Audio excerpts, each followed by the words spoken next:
Hello everyone, এই ভিডিওতে আমরা হায়ার ম্যাথের চ্যাপ্টার 3 থিওরেম 10 যেটা থিওরেমটা মেইনলি অয়লার্স লাইন নিয়ে।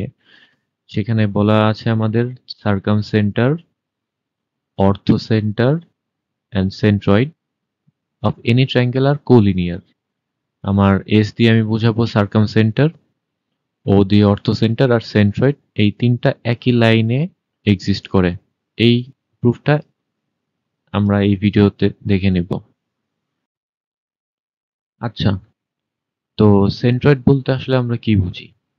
সেন্ট্রয়েড হচ্ছে আমার মিডিয়ান গুলার মিটিং পয়েন্ট। এখন মিডিয়ান কি? মিডিয়ান হচ্ছে আমি যদি একটা ভার্টেক্স থেকে অপোজিট সাইডের মিড পয়েন্টে একটা লাইন ড্র করি, মানে এই যে এই পয়েন্টটা যদি মিড পয়েন্ট হয়, এই লাইনের মধ্যবিন্দু হয়, তখন এই যে এটাকে আমরা বলি মিডিয়ান। তো এরকম তিনটা সাইডের মিডিয়ান যখন একটা পয়েন্টে মিট করে, সেই পয়েন্টটাকে আমরা বলি সেন্ট্রয়েড। আর সেন্ট্রয়েডের আর একটা ক্যারেক্টারিস্টিক্স আছে, সেটা হচ্ছে সেন্ট্রয়েড এই মিডিয়ান গুলাকে 2:1 রেশিওতে ডিভাইড করে।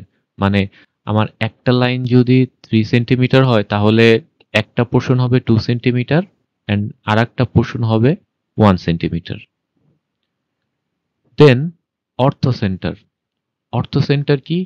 অর্থোসেন্টার হচ্ছে মিটিং পয়েন্ট অফ পারপেন্ডিকুলারস। আমি এই সাইড থেকে যদি একটা পারপেন্ডিকুলার ড্র করি 90 ডিগ্রি, আর একটা পারপেন্ডিকুলার ড্র করি, এভাবে তিনটা পারপেন্ডিকুলার একটা পয়েন্টে এসে মিট করে, অ্যান্ড সেই পয়েন্টকে আমরা বলি অর্থো সেন্টার।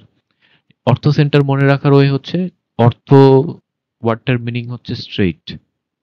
এইভাবে মনে রাখতে পারো যে অর্থ স্ট্রেইট, যার কারণে এই পারপেন্ডিকুলার মিটিং পয়েন্টটা হবে অর্থো সেন্টার। আর রিমেইনিং যেটা আছে সেইটা হচ্ছে আমাদের সার্কাম সেন্টার। এখন সার্কাম সেন্টারটা আমরা কিভাবে পাই? ধরো এই পয়েন্ট থেকে আমি এইখানে একটা পারপেন্ডিকুলার বাইসেক্টর ড্র করলাম। এই পারপেন্ডিকুলার বাইসেক্টর বা সাইড বাইসেক্টর হচ্ছে তোমার এই যে এই সাইডটা ইকুয়াল দুইটা পোর্শনে ডিভাইড করা, মানে এই লাইনটা এইটাকে দুইটা ইকুয়াল পোর্শনে ডিভাইড করছে। সিমিলারলি এই যে এটা হচ্ছে এখানে একটা সাইড বাইসেক্টর, এই মিড পয়েন্ট, এটা ওই সাইডের মিড পয়েন্ট, এটা ওই সাইডের মিড পয়েন্ট। এই সাইড বাইসেক্টর গুলা যে পয়েন্টে মিলিত হয় সেটাকে বলে হচ্ছে সার্কাম সেন্টার।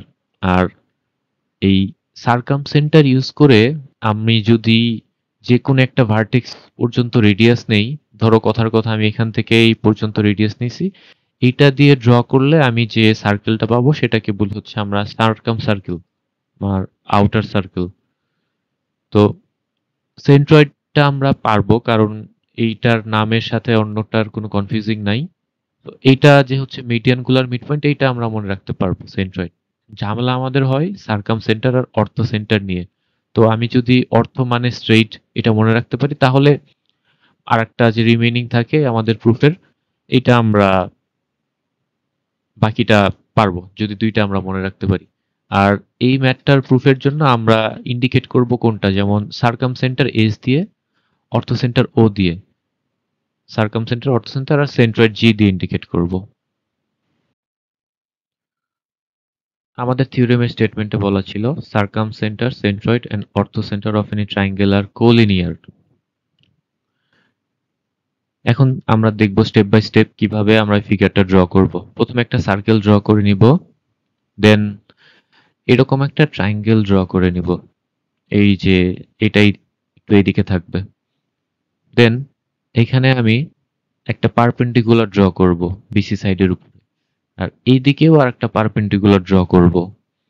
তো এই যে পারপেন্ডিকুলার দুইটার মিটিং পয়েন্টকে আমরা কি বলবো? অর্থো সেন্টার। দেন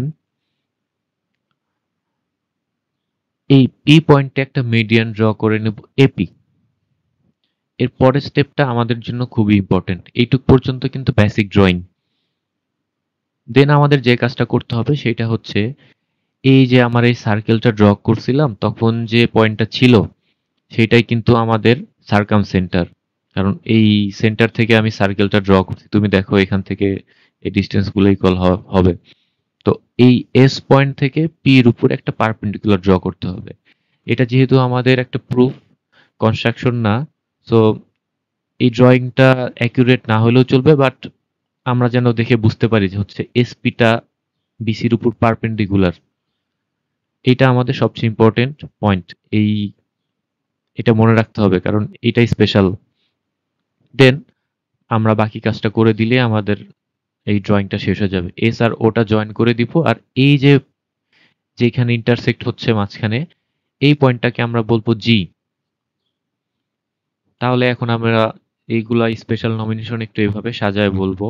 যেমন সাপোজ ও হচ্ছে অর্থ সেন্টার, এস হচ্ছে সার্কাম সেন্টার, আর এপিটা ছিল আমার median of triangle ABC. The line between orthocentre O and circumcentre S, এই orthocentre O and circumcentre S এর যে লাইনটা সেটা হচ্ছে কি এপি টাকে জি পয়েন্টে ইন্টারসেক্ট করছে, এটা এখানে বলে নিছে। দেন যেটা আমি একটু আগে বললাম যে হচ্ছে আমরা এসপি জয়েন করে এসপিটা হচ্ছে একটা পারপেন্ডিকুলার ছিল বিসির উপরে, এটা ইম্পর্টেন্ট, এটা বলতেই হবে।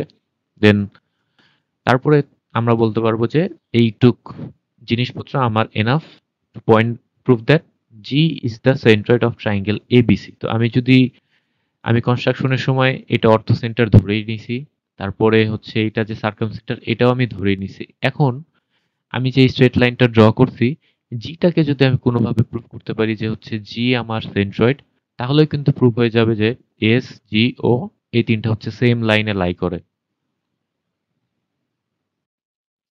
এবার চলে আসি প্রুফে। সো প্রুফে আমার প্রথমে যে জিনিসটা বলে নিতে হবে সেটা হচ্ছে আমাদের এই যে এসপি সাইডটা ছিল না, এসপির সাথে এই সার্কেলের আর একটা পোর্শনের রিলেশন আছে, সেটা হচ্ছে এই যে ও এ।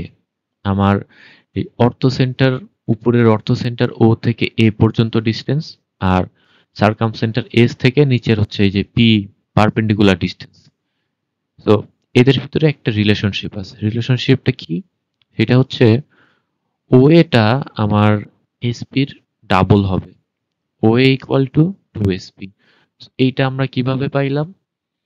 এই জিনিসটা আমরা পাইছি হচ্ছে তোমার আমাদের যখন আরো আগে বই ম্যাথ পড়ানো হইতো তখন সেই বইয়ে এইটার প্রুফটা ছিল আর কি, মানে কিভাবে ও ইকুয়াল টু 2 এসপি হয় সেটা ডিটেলসে করানো হইতো। কিন্তু এখন আমাদের যে কারিকুলামের বইটা আছে সেটা সেইখানে আমাদের এটার ডিটেলস প্রুফটা নাই, মানে আমাদের এই পার্টটা অমিট করে শুধু এইটুকু আমরা ধরে নিছি। আর এটা যদি আমি দেখাইতে যাই তাহলে ম্যাথটা আরো অনেক বড় হয়ে যাবে।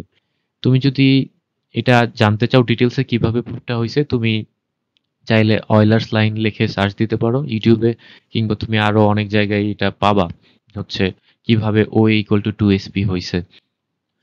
দেন এই কথাই কিন্তু এখানে বলা ছিল। দেখো ও এ হচ্ছে কি ভার্টেক্স এ থেকে অর্থ সেন্টার ও পর্যন্ত ডিস্টেন্স, ভার্টেক্স এ থেকে অর্থ সেন্টার ও পর্যন্ত ডিস্টেন্স, এন্ড এসপি হচ্ছে কি অপোজিট সাইড বিসি টু হচ্ছে কি সার্কাম সেন্টার এস পর্যন্ত যে ডিস্টেন্স। সো এই রিলেশনশিপটা আমি দেখাই নিব প্রথমে। দেন এডি আর এসপি, এডি আর SP are both perpendiculars on BC. So এই দুইটাই তো বিসির উপর পারপেন্ডিকুলার, অ্যান্ড এপি হচ্ছে তাদের ইন্টারসেক্টিং লাইন, এই এপি হচ্ছে তাদের ইন্টারসেক্ট করছে। সো এখন যদি দুইটা প্যারালাল লাইনকে কেউ ইন্টারসেক্ট করে তাহলে আমি এখানে একটা অল্টারনেট অ্যাঙ্গেল পাই, যেমন কি অ্যাঙ্গেল পিএডি, পিএডি। এই যে একটা অ্যাঙ্গেল অ্যান্ড এপিএস, যেমন এই যে একটা অ্যাঙ্গেল। তো এই দুইটা আমার হচ্ছে অল্টারনেট অ্যাঙ্গেল হবে, যে এই যে এইখানের এই অ্যাঙ্গেলটা এন্ড হচ্ছে এই যে এইখানের এই অ্যাঙ্গেলটা, এই দুইটা আমার অল্টারনেট অ্যাঙ্গেল হবে। ওকে, দেন বিটুইন ট্রায়াঙ্গেল এজিও অ্যান্ড পিএসজি, আমি যদি এখানে দুইটা ট্রায়াঙ্গেল এজিও অ্যান্ড পিএসজির উপরে ভিতরে দেখি, angle AGO and angle PGS are vertically opposite angles. Angle AGO, এই যে আমার এই যে এখানের অ্যাঙ্গেলটা, and PGS এই যে অ্যাঙ্গেলটা, সো এই দুইটা তো আমার ভার্টিক্যালি অপোজিট অ্যাঙ্গেল। আমি বলতে পারি এই দুইটা equal. Then angle OAG equal to angle SPG.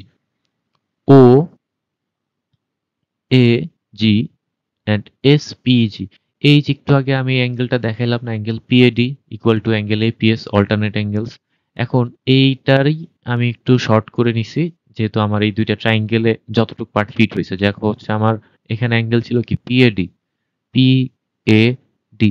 এই পিএডির এই ট্রাইঙ্গেলে যে পোর্শনটুকু যাচ্ছে, যেমন হচ্ছে কি জিএও কিংবা ও এ জি, আমার এখানে ও এ জি বলা আছে, তুমি জিএও বললেও কোনো সমস্যা নেই। দেন আরেকটা অ্যাঙ্গেলের পোর্শন ছিল এপিএস কিংবা হচ্ছে কি এপিএস। এই এপিএসটা আমার এই ট্রাইঙ্গেলের যে জিপিএস পোর্শনটা আছে কিংবা এসপিজিটা আছে, এইভাবে আমি মানে এই পার্টটুকু ধরে নিছি ট্রাইঙ্গেলের ভিতরে যতটুকু থাকতেছে। তো এই যে এই অ্যাঙ্গেল এন্ড এই অ্যাঙ্গেলটা হচ্ছে কি অল্টারনেট অ্যাঙ্গেল। সো দুইটা অ্যাঙ্গেল যখন আমার ইকুয়াল হয়ে যায়, তো অটোমেটিক্যালি থার্ড যে অ্যাঙ্গেলটা থাকে এই অ্যাঙ্গেলটাও ইকুয়াল হয়ে যাবে। সো তিনটা অ্যাঙ্গেল ইকুয়াল দেখানোর পরে আমরা এখন বলতে পারবো যে আমার এই পিএসজি ট্রায়াঙ্গেল এন্ড হচ্ছে এজিও ট্রায়াঙ্গেল, এই ট্রায়াঙ্গেল দুইটা ইকুইঅ্যাঙ্গুলার। ওকে, সো তাহলে আমি বলে নিতে পারবো আমার এই যে দুইটা ট্রায়াঙ্গেল হচ্ছে ইকুইঅ্যাঙ্গুলার। এখন যখন আমার দুইটা ট্রায়াঙ্গেল ইকুইঅ্যাঙ্গুলার হয়ে যাবে, তখন আমি সিমিলার সাইডের রেশিও সমান দেখাতে পারবো। যেমন হচ্ছে আমার দেখো এই যে এই ট্রায়াঙ্গেলের সবচেয়ে বড় সাইড কোনটা, আমরা দেখে বুঝতে পারতেছি এজি। এই ট্রায়াঙ্গেলের বড় সাইড এজি। সো এই এজির সাথে আমি যদি এই ট্রায়াঙ্গেলের বড় সাইড যেমন হচ্ছে কি জিপি রেশিও করি, তাহলে এইটা কার সমান হবে? এইটা অন্য সাইডের রেশিওটার সমান হবে। যেমন আমার এইখানে যেহেতু আমার ওই যে সবচেয়ে ইম্পর্টেন্ট পয়েন্টটা কি ছিল? এসপি। দেখো এসপিটা কার সাথে যায়? এসপিটা হচ্ছে ও এর সাথে যায়। তো তখন আমি এই যে ও এ বাই হচ্ছে এসপি, মানে আমার যে ট্রায়াঙ্গেলের সাইডটা প্রথমে থাকবে, পরেরটার সময় হচ্ছে ওই ট্রায়াঙ্গেলের সাইডটা আমার উপরে লিখতে হবে আর কি। সো এইভাবে রেশিওটা ধরে নেব। এখন বলতে পারো যে এই রেশিওটাই কেন নিলাম? কারণ হচ্ছে এই যে আমার জিটা যে সেন্ট্রয়েড, এটা আমার প্রুফ করতে হবে। এই জন্য আমি এজি আর হচ্ছে জিপি এইটা নিছি। আর এসপি আর ও এটা কেন নিলাম? এইখানে এটা পরের লাইনেই দেখতে পারবা। সো এই ও এ বাই এসপিটা যে ছিল, ও এ বাই এসপিটা যে ছিল, আমরা তো ওই যে প্রুফ করার আগে প্রথমেই ধরে নিয়েছিলাম যে হচ্ছে ও এ ইকুয়াল টু 2sp। এটা হচ্ছে আমাদের এই যে যে পার্টটা আমরা এই ম্যাথ প্রুফটা করি নাই, আগে থেকে হচ্ছে আমরা ধরে নিলাম। এটা বলে যে হচ্ছে এটা অর্থ সেন্টার, আর এটা এই ডিস্টেন্সটার যে হচ্ছে আমরা বলে নিছিলাম। সো ওইখান থেকে আমি ইকুয়েশন 1 থেকে ডিরেক্ট এখানে বসায় দিছি যে হচ্ছে ও ইকুয়াল টু 2sp। তো এখন দেখো এখন ব্যাপারটা কেমন হয়। এখন এখানে এজি আর জিপি, এই যে আমার এজি আর জিপি, এটা কাটাকাটি করার পর 2:1 রেশিওতে চলে আসে। অর্থাৎ আমার এই দুইটা সাইডের রেশিও হবে 2:1, মানে এজি অ্যান্ড জিপি 2:1। মানে এজি যদি 2 সেন্টিমিটার হয়, তাহলে জিপি হবে 1 সেন্টিমিটার। এখান থেকে আমরা কি বুঝতে পারছি? সো এই জি পয়েন্টটা এপি মিডিয়ানকে 2:1 রেশিওতে ডিভাইড করে ফেলছে। তো মিডিয়ানকে যখন 2:1 রেশিওতে একটা পয়েন্ট ডিভাইড করে, তখন আমরা কি বলতে পারি? নর্মালি সেই পয়েন্টটাকে আমরা মিডিয়ান বলি না? সো সরি, নর্মালি সেই পয়েন্টটাকে আমরা কি বলি? সেন্ট্রয়েড বলি। যে আমার সেন্ট্রয়েডটা হচ্ছে কি একটা মিডিয়ানকে 2:1 রেশিওতে ডিভাইড করে। তো এখান থেকে কিন্তু আমার প্রুফ হয়ে যায় যে আমার জি পয়েন্টটাই হচ্ছে সেন্ট্রয়েড। এই প্রুফটা অনেক সময় দেখবে এভাবেও দেওয়া থাকে যে হচ্ছে এই জি পয়েন্টটা এপি কে 2:1 রেশিওতে ডিভাইড করতেছে। তো আবার এভাবে বলতে পারে যে proof that G is the centroid of triangle ABC. তো সবসময় আমাদের যে স্টেটমেন্টটা হচ্ছে এস জিও কোলিনিয়ার, এটা বলা থাকবে না। সো এটা ঘুরায় এভাবে বলে মাঝে মধ্যে যে proof that G is the centroid or proof G divides AP into 2:1 ratio. So এটা দেখে আমরা ঘাবড়ে যাব না, আমাদের প্রুফ কিন্তু সেমই থাকবে।